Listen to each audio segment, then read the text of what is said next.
Jahr 2019 beginnt für Wizard mit der Banddokumentation 30 Jahre Defenders of Metal mit ausverkauften Clubshows und dem Jubiläumskonzert beim No Playback Festival.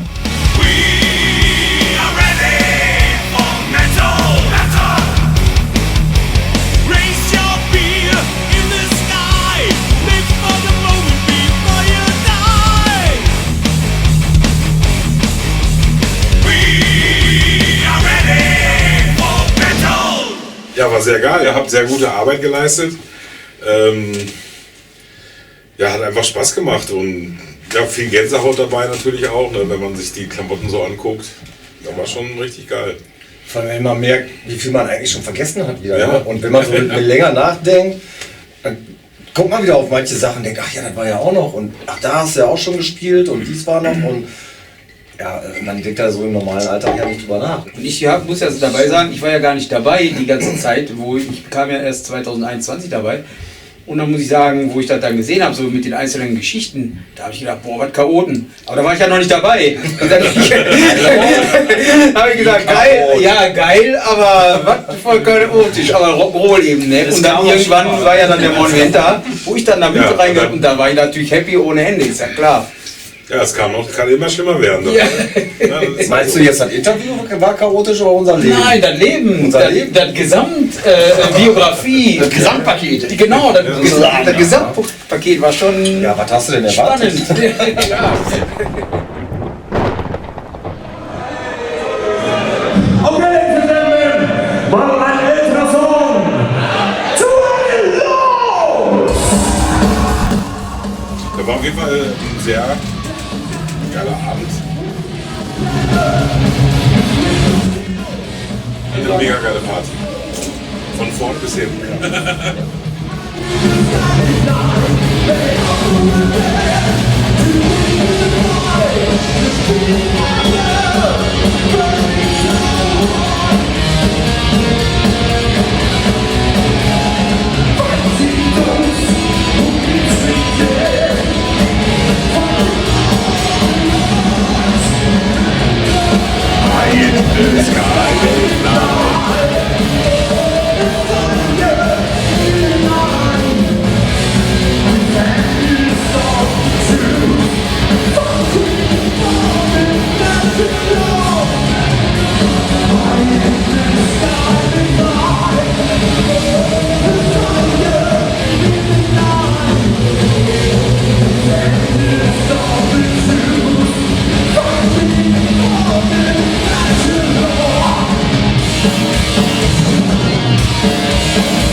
In Bambi Galore, echt? Ja. Ach, war das da, wo Danos Verstärker abgebrannt ist? Ja.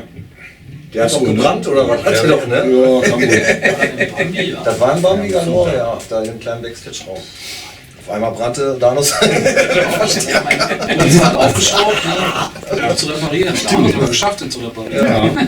Noch Fotos von. Ja, der war nicht Metal genug. Nee. In Bambi.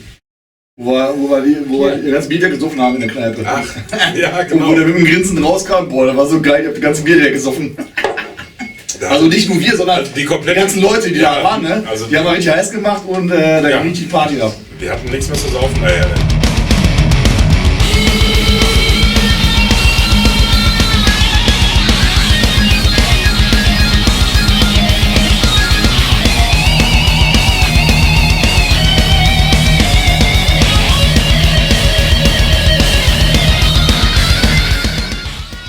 Anfang 2020 verlässt Dano nach 15 Jahren die Band.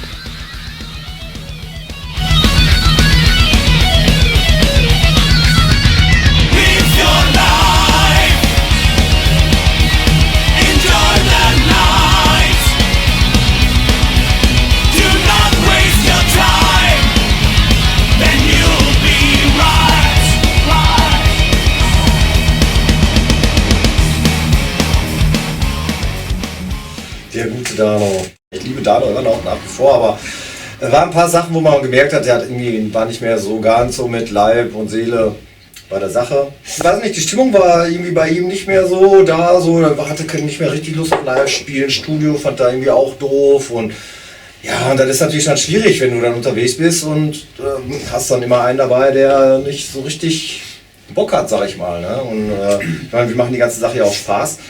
Und wenn das keinen Spaß mehr macht, dann muss man halt jemanden sehen, dass das nicht mehr klappt. Das Witzige war dann wollten wir dann oder bei der Probe sagen, und der ist einfach nicht zur Probe gekommen. Das erste Mal überhaupt, seit 100 Jahren ist der nicht zur Probe gekommen. Wieso kommt der? Wir wollten ihm heute sagen, dass er nicht mehr wiederkommen braucht, so ungefähr. Und dann haben wir den angerufen und dann hat er am Telefon gesagt, ja Jungs, ich wollte euch sagen, nee, ich habe eigentlich keinen Bock mehr, ich steige aus. Und ich so, hä?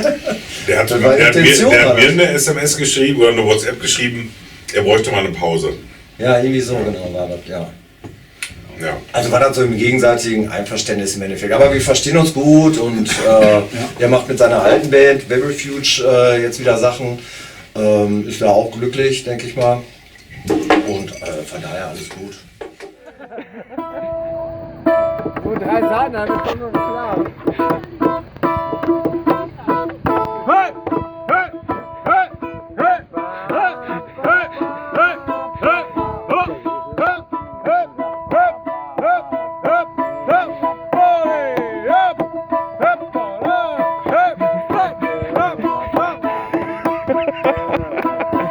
Охуенно!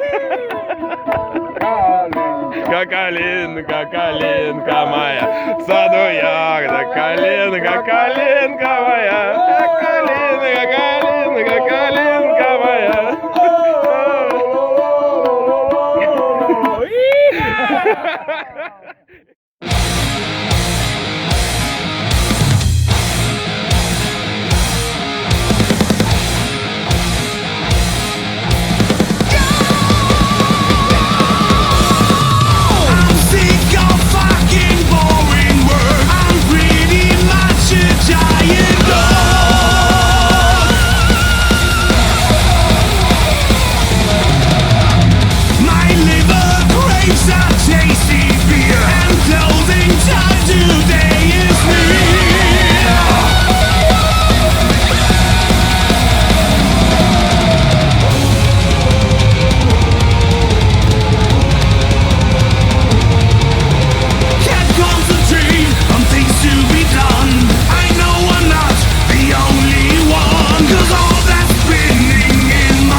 Ich hatte eine Idee im Kopf und war einfach ein Song. Und da haben Dan und ich dann einen Song draus gemacht. Und ich hatte immer diese eine Style im Kopf, Middle in my head. Ja, und dann haben wir halt hier und da überlegt. Und dann sagte ein Kumpel, also mir zwar sagte, wie ihr gehört habt, ja dann mach doch einfach Middle in my head. Ja, auf der Geburtstag war das. Der mir jetzt. Gesagt, getan. Und so passt es einfach.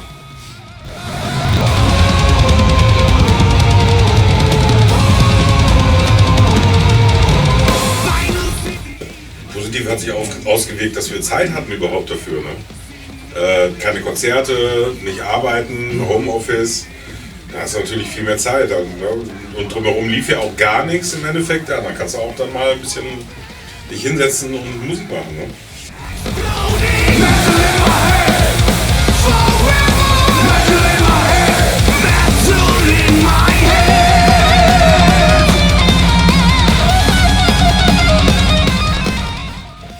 War ja auch irgendwo eine geile Zeit, ne? Wir haben uns bei Sven im Keller getroffen, haben schöne Abende verbracht, gemacht, mit den Dingern geschraubt. Ja. Also immer natürlich einzeln nacheinander, ne? Und mit Corona-Regeln eingehalten. Wobei, das hieß ja damals immer, bei Familien ist das egal, Familienmitglieder hier und da. Da naja, bei einer Familie ja, genau. kann man uns ja sehr treffend entgegen, also alles gut.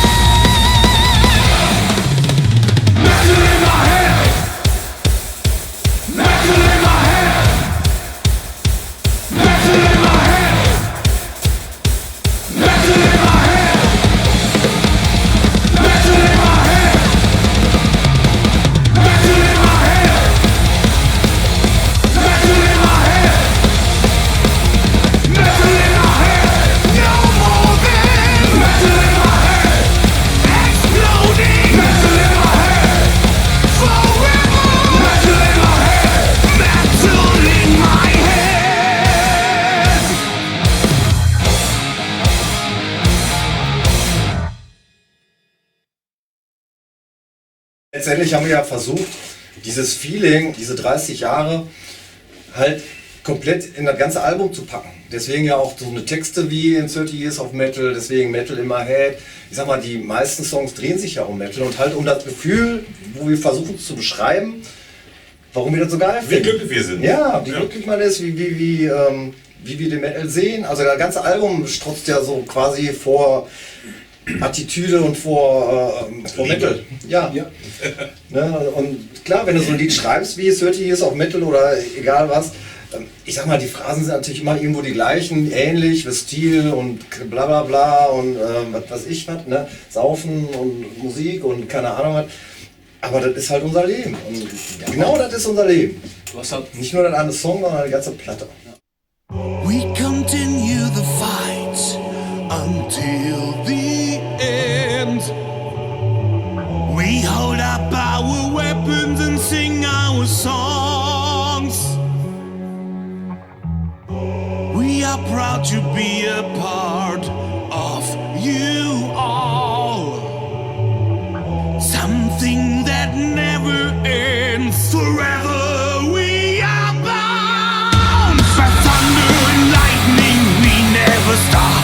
30 years we've been on top. Changes everywhere, ups and downs, but you can count on us. Deceivers and liars never had a chance. Still, it's our destiny. Fed as critics, we don't care. We are still strong. We continue the fight until the end. We hold up our weapons and sing our song. Sing our song. We are proud to be a part of you. Real brotherhood we found. Forever we are bound. We stay strong and right proud side by side. Something that never ends. Forever we are friends.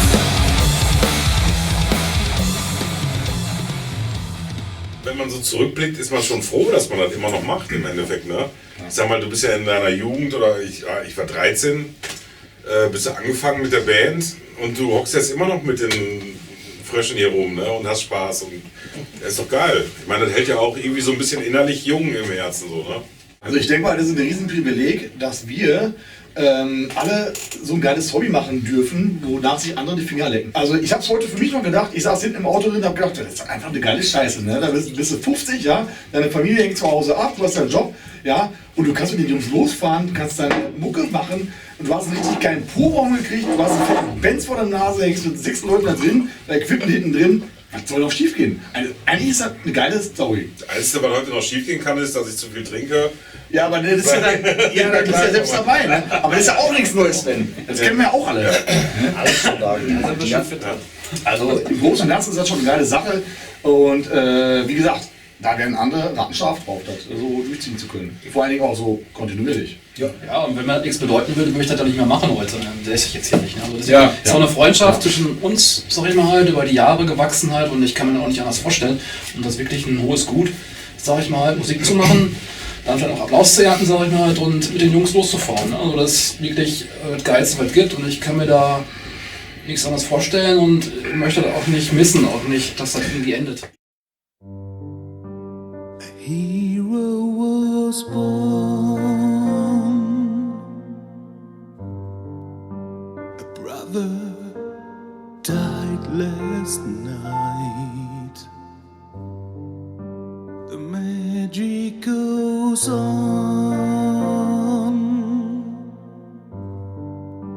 Forever in my heart.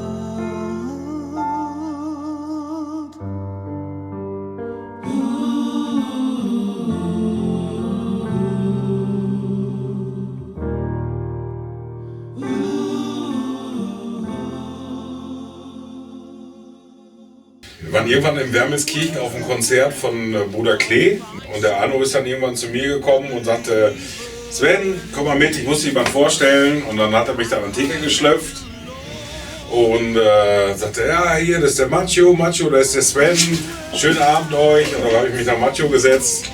Und der Macho hat am Whisky organisiert. Und dann haben wir uns da eingeballert, ne? Ja, und irgendwie, dann hat so direkt die erste Sekunde hat geknallt, wir hatten Spaß. Und danach haben wir so viel zusammen gemacht. Ja? Wir haben kleine Tourneen zusammen geplant, wir haben uns privat viel getroffen. Ja, im Endeffekt, ja, auch ein Teil der Familie irgendwie so, ne? Today I have to say goodbye. My heart still wants to cry. I raise my glass to you. I know you raise yours too. Macho war halt einfach so ein Herz von Typ. Er hat alles gegeben für die Metal, für seine Freunde. War eigentlich so, auf jeden Fall auf den Konzerten und so immer super drauf. Man hat sich immer riesig gefreut, wenn man sich dann gesehen hat wieder. Ja. Und er sich auch. Der hat uns auch viel nach Holland gebracht halt. Ne? Wir haben durch Macho auch mal ganz oft in Holland gespielt, haben da richtig Action gehabt auch. Das war immer geil. Ne? War halt eine Kultfigur. Ja. Damals schon. Ich meine, auch natürlich überall bekannt durch seinen extrem hohen Jackie-Konsum. Wir waren mal auf Wacken mit ihm. Da hat er 3 Tage durchgetrunken, der hat nicht gepennt und nichts. Die waren zweimal, sind wir nachts schlafen gegangen und wieder ausgenüchtert. Da saß er morgens immer noch vor dem Zelt. Von dem Schlafen weiß ich aber auch nichts. Ich habe auch gedacht, ich wäre die ganze Zeit mit Macho da gesessen. Nee. Dann habt ihr mir danach Wacken, habt ihr mir Fotos geschickt, wie ich mit meinem Kopf an der Bielemann den Augen. Einmal? Aber du hast ihn halt gar nicht so angesehen, dass er betrunken war. Also der konnte durch. Und die Mischung, die heißen ja nicht umsonst Macho Mix. Die sind nach ihm benannt. Ich weiß nicht, war mehr. Durchgucken. Und der hat mich im Endeffekt auch so ein Jack Daniels-Ding gemacht. Ne? Der hat mich da so eingeführt. We will meet again on a different stage. Today I have to say goodbye. My heart still wants to cry. I raise my glass to you. I know you raise yours too. Macho war einmalig. Ein großartiger Musiker, ein großartiger Kerl. Ganz lustig, er war immer so lustig, er hat Sachen getan und gemacht, da kommst du mit deinem Kopf nicht dabei, dass eine Person das so alles durchmachen kann. Ich habe Macho in 2003 habe ich ihn kennengelernt auf Grasburg und eigentlich sofort waren wir Freunde. Und, unsere Liebe für Heavy Metal und Jack Daniels hat uns dann zusammengebracht. Diese Freundschaft ist durch die Jahre nur stärker geworden, als wir in 2015 beschlossen haben, zusammen eine Band zu gründen. Und daraus ist dann Steelshock geworden. Und dann waren wir eigentlich nicht mehr zu trennen. Morgen ist es 5 Jahre, dass er von uns gegangen ist und es geht kein Tag vorbei, dass ich nicht an ihn denke. Er war einfach großartig und ich vermisse ihn in meinem Leben, ich vermisse ihn in meinen Bands. Our brotherhood began many years ago. It ends on earth right now. Forever in my mind. Forever in my heart.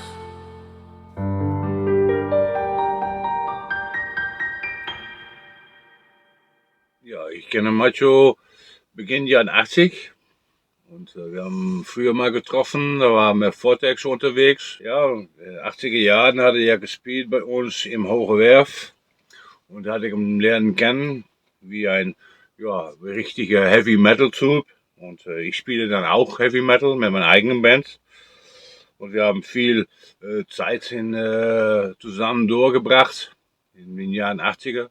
Viel nach Shows gekommen vom Vortex und wir haben mal gesagt, okay, wir machen noch mal was. Wir mussten mal zusammenspielen. 2016 hat er mich eingeladen auf einen Auftritt vom Vortex. Da haben wir dich gefragt, ob du bei Steelshock kommen möchtest. Und da habe ich gesagt von okay, lass mal was hören, was wir gern machen. Und haben wir dem Wochenende darauf haben wir eine Party gemacht und ich habe die Musik angehört und ich habe gesagt von, oh, das ist richtig geile Musik. Ja, ich wollte gerne rein und ja, er hat mir wie einen Bruder aufgenommen. Das war ganz super und ja. The rest is history, sozusagen. Also, Macho, hier ist auf dich und hier ist auf unsere Brüder von Wizard. Prost, Macho. Auf den alten Homo! Macho! Ja. Wenn er sieht, dass ihr mit Cola anstoßt, dann kommt er gleich direkt Ja, der dreht sich um. Und auch noch alkoholfreies Bier. Du Scheiße. Der sitzt da oben und denkt, nein, Junge, habt ihr nichts gelernt oder was? Der freut sich, dass wir auf ihn anstoßen und will erzählen und der weiß ganz genau, dass wir fast jeden Tag an ihn denken. Ja.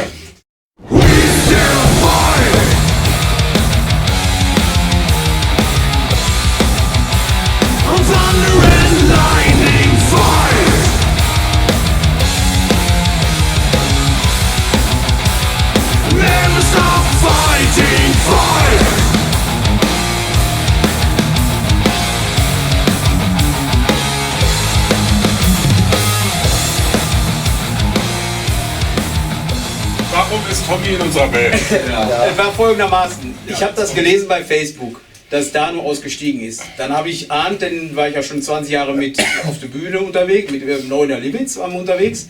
Ich habe den Vorschlag gemacht, hör mal, ja, das war ja die Frage immer, wie können wir denn nehmen? Ne? Ich so, ja, der Einzige, der da einfällt, ist so vielleicht Tommy, aber ich weiß nicht, ob Tommy was für euch ist. Ne? Und nur weil ich den so lange kenne, muss das nicht heißen, dass er was ist. Ne? Ja, komm, lass den mal kommen.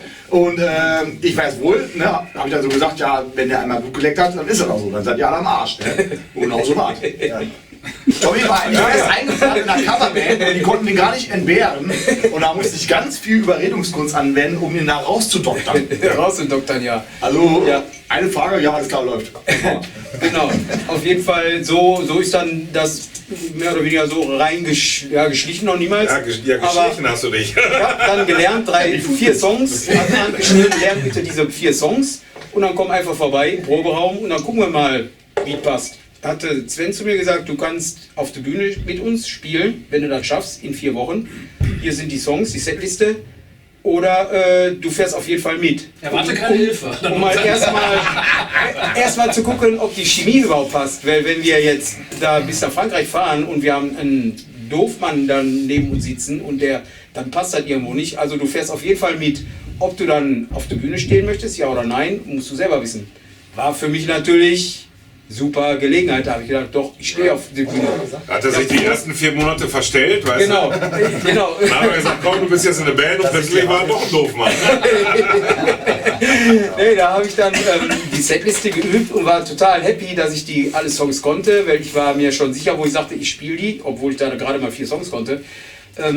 Ich spiele, auf jeden Fall. Dann habe ich mir Urlaub genommen, 14 Tage, habe alle Songs, die ganze Setliste von morgens bis abends geübt, so dass die dann auch irgendwo passten. Und dann war ich glaube, eine Woche vor dem Konzert, war das wegen Corona, ist das dann ausgefallen. Weil das Konzert ausgefallen ist und wir haben ja einfach weiter irgendwie gemacht und dann irgendwann haben wir aber auch gesagt, so, weißt du, wir können den Tommy ja jetzt nicht irgendwie ein Jahr lang jetzt hier hängen lassen und der weiß ja gar nicht, ob er jetzt dazugehört richtig oder nicht. Irgendwann habe ich dann auch gesagt, komm, wir nehmen den jetzt rein, der wird schon passen. Tut mir leid. Tut mir leid, dass ich das gesagt habe. Also bist du der Schuldige im Grunde genommen, ich habe nichts damit zu tun. Und dann irgendwann stand es dann offiziell und da war ich natürlich total glücklich und happy und stolz auch vor allen Dingen. Sehr stolz. Bin ich heute noch. Ja. Du hast das Schönheitslevel ganz schön hochgelegt jetzt. Unser Niveau ist gestiegen.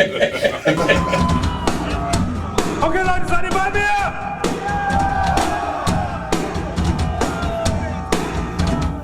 Im Herbst 2021 sind Wizard endlich wieder auf Tour. Das wäre niemand hier. Ja. Und auch gerade auch mit Stomber, mit Lars und so. Schon klasse. Ja, die mir auch schon easy drauf. Ne? Du kommst da an, du rüllst dein Ding auf, machst den Stecker rein, los geht's, ne? Als wenn nichts gewesen wäre. Und das ist ja geil an Mucke. Ne? Dann machst du so eine blöde Pandemie mit oder wer kommt und wer geht, ist scheißegal. Ne?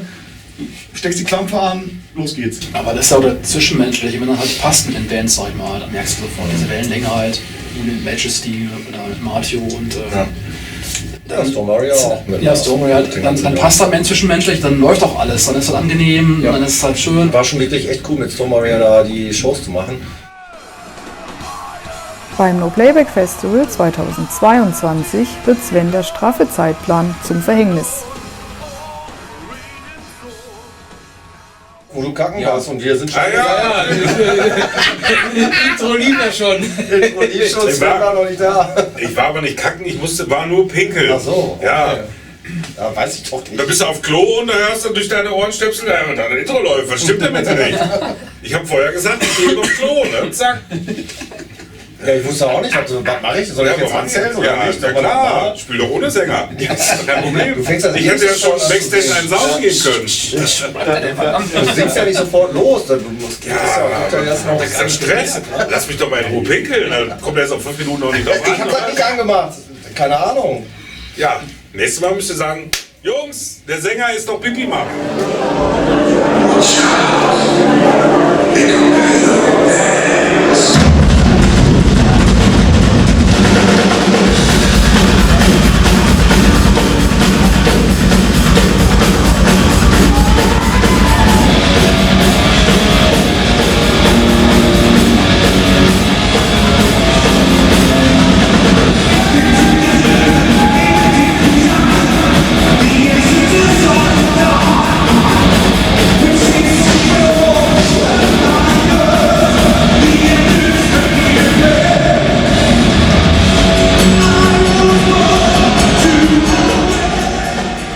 2023 spielen Wizard als Special Guest bei der letzten Majesty Show.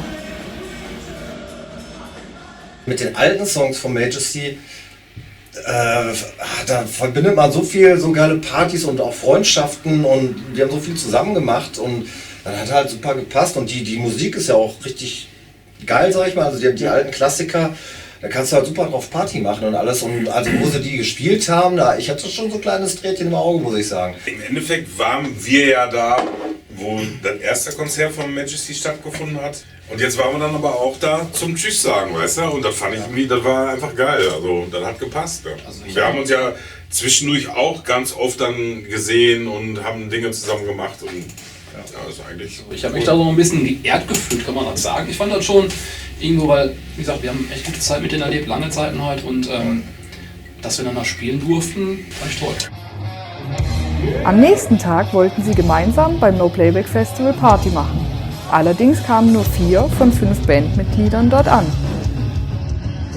Also wir haben nach dem Majesty-Konzert ein Gläschen getrunken, 1, 2 Gläschen Jack Daniels gehabt und irgendwann ist das wohl eskaliert und keiner wusste mehr so richtig, keine Ahnung, ich bin morgens im Hotel aufgewacht, ich hatte Glück und dann habe ich halt nach rechts geguckt und das Bett war leer. Ja. Das heißt, der Sören ist nicht im Hotel aufgewacht. Ich bin nicht mehr aus der Posthalle rausgekommen.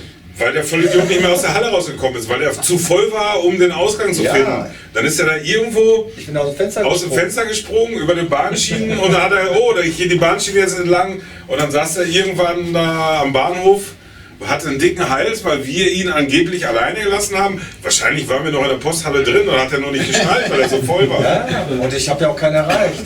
Dann dachte ich, ja gut, dann fährst du eigentlich jetzt. Ja, so ist er nicht wohin. Dann hat der Sören sich in Hackenstramm in den Zug gesetzt und ist nach Bocholt gefahren. Das Hotel war 200 Meter Luftlinie. Ja, das Hotel war direkt um der, also wirklich. Ja, aber der Bahnhof war genau gegenüber. Du konntest das sehen. Ja klar, du konntest das Hotel von der Posthalle sehen. Ich bin aber hinten aus der Posthalle. Und man darf nicht vergessen, Sören hatte kein Geld mit. Das Ticket war 100 €. Ich war 20 €.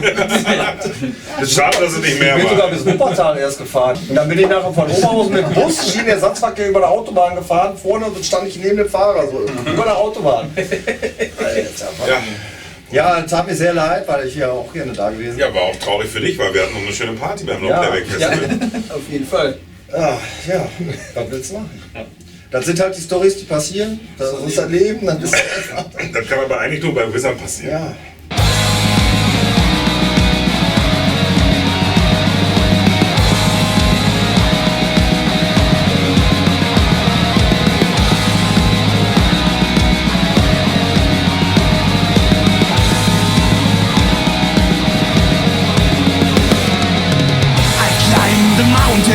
Look forward every day. It's a long and rocky path, but I don't want to stay. Wir hatten dieses Jahr eigentlich ganz gute, Wir viele Konzerte. waren gut Viele unterwegs. Wir sind also auch nicht rumgekommen, das passt schon. War ganz witzig. Warum ist das neue Album auch noch nicht fertig? Wir haben in der Mitte von Deutschland gespielt. War voll geil, Metal im Dorf. Da waren wir in Billingen-Schwenningen. Ja, genau. Ne? Und da war wirklich Regenalarm ohne Ende. Und da sind wir rechtzeitig weggekommen. Ich glaube, einen Tag später war wirklich Vollkatastrophe. Ja, Festival war richtig geil organisiert, aber war halt dementsprechend natürlich nicht viel los, weil er nur geregnet hat. Und wie da in Tschechien, ne? Wo die Steckdosen da unter Wasser waren. Ja, ich sag jetzt dran. Und wir stellen stark mit sein. Okay. Also da hatte ich echt ein bisschen Angst. Da haben die einfach die Steckdosen lassen umgedreht. Da ist doch noch einer von der Bühne gefallen. Ja. Wir machen den Krankenwagen. Ja, ist einer von der Bühne Backstage gefallen. Wieso? 2 Meter runter. Macht ja nichts. Da war wirklich so ein See auf der Bühne und auf dem See schwammen dann so die Steckdosen. Ist kein Problem in Tschechien. Kein Problem. So, ihr seid erst dran. Ja. Und da, wo das runterging von der Bühne und dann zu unserem Backstage-Zelt, da war ein Teich. Ich hatte schon Angst, Tommy hat nur noch meinen Kopf rausgekriegt. Ja, aber nur wieder Zwergenwitze. Ich war froh, dass ich Seepferdchen hatte. Und dann war richtig weit weg, ne? Ja, am Arsch der Welt. Ja, da war einfach das so wählen fast. Ja, aber wir haben einen super Zwischenstopp dann auf der Rückfahrt eingelegt. Da haben wir in Berlin haben wir angehalten und haben da nochmal so einen richtig geilen Abend. Bandabend gemacht. Band-Partyabend. Das war so schön.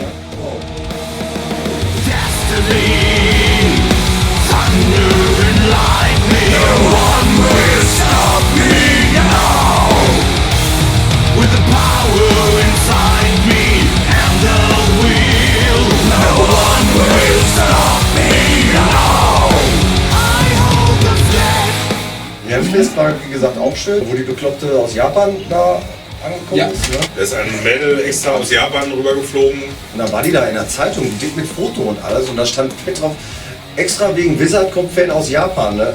Und für uns war das natürlich super Werbung. Wir mussten dann da auch Zeitungsinterviews geben und alles.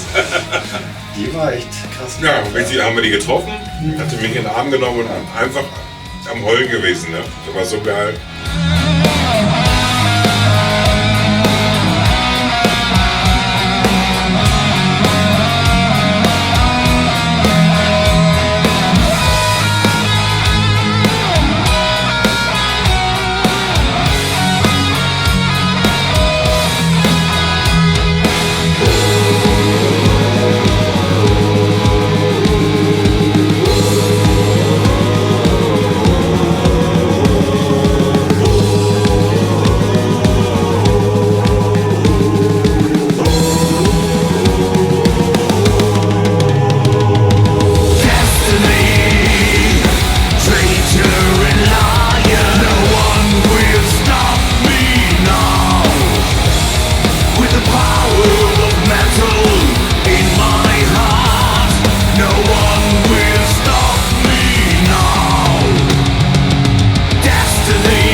Vielleicht spielen wir nächstes Jahr mal 1, 2 Konzerte weniger und versuchen mal das Album fertig zu machen.